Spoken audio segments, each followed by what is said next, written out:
is there going to be a UK-US trade deal? Again, this is one of those things where there's no question President Trump and the Trump administration has the power, has the right, if they choose to tear up the queue or the Disney line or whatever's the American way of saying you sequence things. They want to have start a trade deal with US-UK tomorrow, they can. Question is, should it happen, will it happen? Should it happen?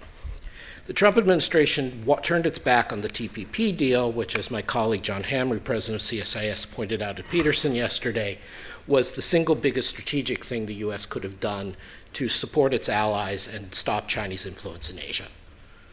And you're going to argue that this is somehow a strategic priority because we have some affinity with the stuff on Masterpiece Theater. You can do that. And in fact, it probably wouldn't surprise me if the Trump administration did that, but it's hardly pursuing US strategic interests to just piss off, excuse my language, to annoy the largest economic bloc in the world. I don't see what the point is, especially if the Trump administration's trade attitude, as expressed in its statements yesterday about NAFTA, is what they care most about are bilateral trade deficits, and they want to press bilateral strength and advantages wherever they can.